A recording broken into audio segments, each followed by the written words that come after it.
Hey everyone, Petra here from Petra Fisher Movement. I just taught a live workshop on squatting and I wanted to share with you one of my favorite exercises from the workshop. This is focused on hip rotation.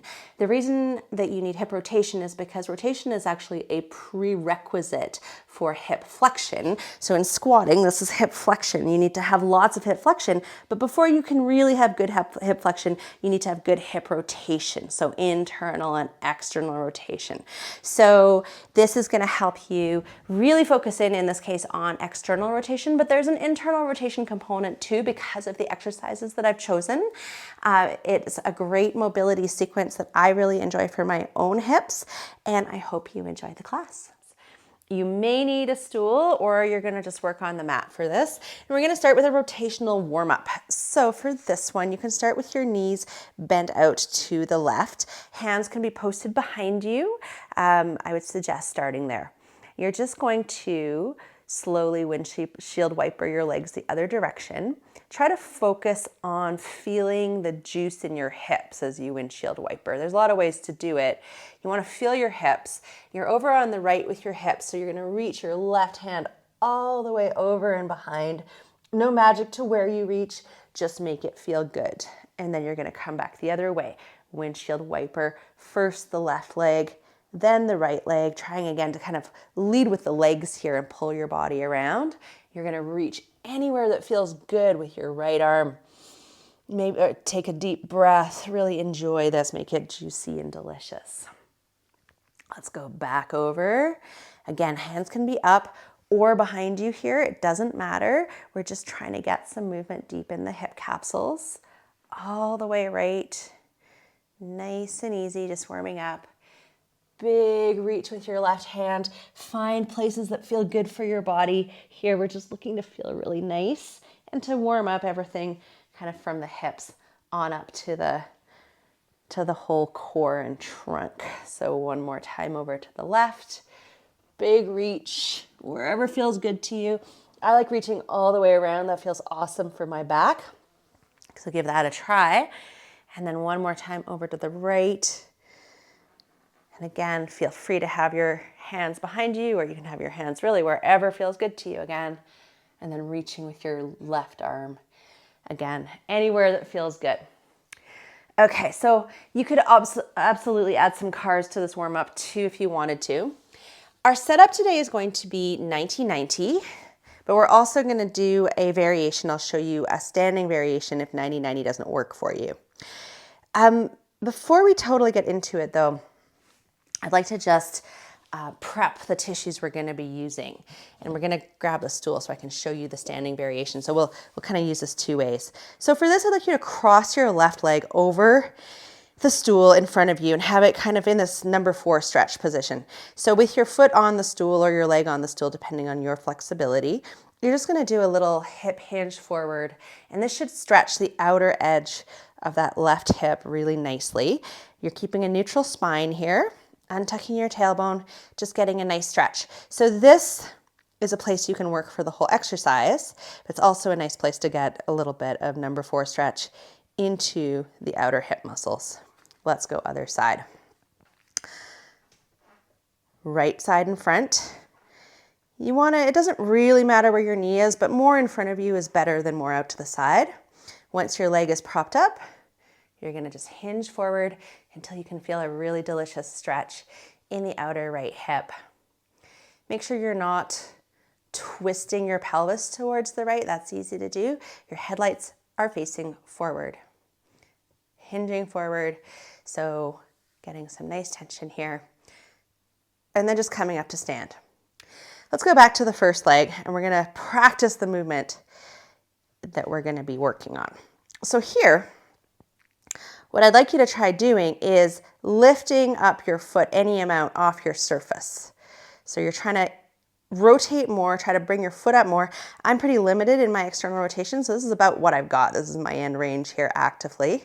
Feel the inside stuff of your leg working here. That's what I want you to remember is this lifting up. Your foot might get way higher than mine, and if so, that's awesome. And let's just try the other side. Foot crosses over, foot lifts up, like so. So you can choose to stay here on the stool, or you can come down with me to the mat. I'm gonna work on the mat. If 90-90 isn't totally comfortable for your legs, you could sit on a yoga block, or you could have a block behind your knee or stay standing. So for this exercise, we're going to do actually two exercises, but for the first exercise, I want you to think about what we just did, pulling that foot up towards your body. Now, I don't actually want you to lift your foot this time. I want you to pretend that your foot is glued to the ground, and I want you to use your lifting muscles to try to lift your foot, but because your foot is glued, you're gonna pull your body forward by using the muscles inside your leg. It's not gravity working, it's muscles. When you can't go any further without curling your low back, you're gonna press down into that leg to push you back up, like so. So that's the first exercise we're gonna do. We're gonna do about 8 of them slowly. It's called kinetic stretching. So we're gonna start pretty neutral, pretty upright. Now start creating tension, like you're trying to pull your foot up towards your body, but it's not gonna go anywhere. So that tension is going to slowly pull your body down towards your foot. Inner thigh stuff is working super hard here. When you can't go any further, you're going to then reverse. You're going to press down with your foot like you're trying to sweep your foot through the ground, and you're going to use that pressure to push all the way up. Don't lose tension at the top, but reverse. Start pulling down. Pull yourself into this position using the stuff on the inside of your hip. All the way down. Don't lose tension. Press back up and press hard, like you're having to work really hard, because I want you to work really hard here. This is a challenging exercise. Pull down, pull down. If you want to make this harder, you can stick your hands up above your head as you pull down, and then you can keep them up as you push up. And that, for me, really, really lights things up. If you want to make this easier, have your hands on the ground. Don't lose tension. Keep smoothly working, pulling yourself in slowly. Make this about your hip, not your spine. Press yourself back up. Press, press, press, press, press, press, press. Pull down. Pulling yourself forward and down. Oh, I love this one. So good. And then press yourself all the way back up. We'll do one more because it's amazing. Don't lose tension. Create force. Pull your pelvis into a hinge towards your leg. And then at the basement, reverse. Press your body out. Whew. So that's your kinetic stretch. Now we're gonna do some eccentrics. So they're gonna look the same. Your body's gonna make the same movement, but the work will be different. Now you wanna start here at the top by pressing down with your foot like you're trying to push yourself away, but you can't push yourself away any further because you're already all the way up. So what you're gonna do instead is you're gonna keep pressing, and then you're gonna fold forward and let gravity pull you forward this time. You're not pulling yourself, your gravity's taking you down as you keep pressing. When you can't go any further, stop, pause, relax. Press yourself all the way back up. Let's do that again. Press down, indent the floor with your foot. Work hard. You're externally rotating and extending the leg without moving it because it's isometric. And then you're folding forward. Gravity is pulling you forward. This is lengthening the muscles that you're using. Keep using the muscles. Keep pressing. Pause. Relax completely. Press out. So it's a lot. I know this is technical, but it's great exercise. It's worth learning. Press down. Fold forward. Keep pressing. Fold slowly. Your amount of fold is probably different than my amount of fold, and that's okay. Just go to your place where your back can stay fairly neutral, and you're just go until your hip doesn't have any more to give. Relax. Press yourself back with your arms. I'm going to do 2 more of those. Press your foot down like you're trying to rotate it back to neutral. Slowly hinge forward. Take about a 5 count to untuck your tailbone and hinge over the front leg. It's the best. And then press yourself back up. Let's do the other side. So now with the right foot in front, again, adjust as you need to. You can have a block under your knee. You can be sort of standing with a stool. Make sure you have something to balance if that's what you've chosen to do. And now we're going to start again with that kinetic stretching. So that's like you're pulling your foot up, but because your foot is glued, you are going to pull your body down instead. So let's start with that. Hands can be on a block, on the floor, or in front of you, up to you. So pulling yourself with a lot of work into the basement of this stretch. Tailbone is untucking because your inner thigh stuff is pulling you down. Now press into the ground with your leg. Use that press to push your body all the way back up. Pull yourself down without losing the work. You're on tension the whole time through this exercise. Pull, pull, pull, pull. And then you're gonna press down. Push, press down with your entire front leg all the way up. And then without losing tension, pull yourself down. Inner thigh stuff. Inner thigh stuff is doing the work, not gravity. Pull, pull, pull, pull, pull. And then at the basement, reverse, press down. Push your foot into the ground. Press, press, press, press, press.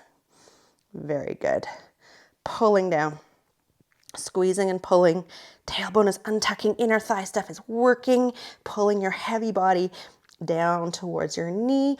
Press your leg into the ground. Use the outer hip stuff to push yourself back and up. Pull yourself down. Inner thigh stuff works. Tailbone untucks because inner thigh stuff is working all the way over. And then you're going to press and bring yourself all the way back to where you started. Let's do one last one. Pull yourself down and in. Inner thigh stuff, inner thigh stuff, inner thigh stuff, and then press all the way back and up. Whew. Okay, now we're gonna do the eccentrics. These ones are the best. You are going to start this time by pressing into the ground. Foot is indenting into the floor, outer hip stuff is working. By hinging forward, we are stretching and lengthening the stuff that's working, which is a great input for those tissues. All the way down. When you don't have any more in your hip, pause, relax completely, press into your hands, push yourself back up. So nothing in your leg is working on that phase. Now we work, we press, we keep pressing and working as we fold forward. As we fold forward, get that really nice length through those tissues, but those tissues are working the whole time. Pause, now relax, push up. Press down into the ground. Indent the floor with your push. This is incredibly hard work if you're doing this right. Hinge down as you keep working. Nice and slow, untucking and hinging. Pause, relax, push up. We're gonna do 2 more of these. Press down, hinge, press, keep working as you hinge, keep working, and relax that out. One more time, pressing down, hinging forward, hinge, hinge, hinge, hinge, hinge, keep pressing, don't lose the work. That's the focus, all the way down, and relax that out. Beautiful. Okay, so in the interest of time, I'm ending things here, but you could do another round of those if you like. They're awesome. Probably 2 rounds is enough. But okay, so let's come up to seated and let's just work that out a little bit. So for this, you can put your arms behind you in a bear sit and you can just kind of relaxedly reach your knees in and out, super nice and floppy. It's nice to do relaxing stuff after you've done high energy stuff because our muscles need to learn how to relax as well. That sequence is a great one. You can use it as a warm-up before you do work on squatting, or you can do it as a standalone. It is from the world of kin stretch and functional range conditioning mobility work that I teach a lot in my Take 10 program and in other parts of my teaching. So if you liked it, that's where to go for more. And otherwise, feel free to use this one as much as you like. I'm doing it about 3 times a week right now on my own hips to help open up some better hip external rotation control and strength. So you have lots of options. If you have questions, hit me up in the comments, of course. And if you're not already doing so, head over to my website, petrafishermovement.com, and pick up lots more information about healthy movement, mobility, and lots more good stuff there. Okay, see you soon.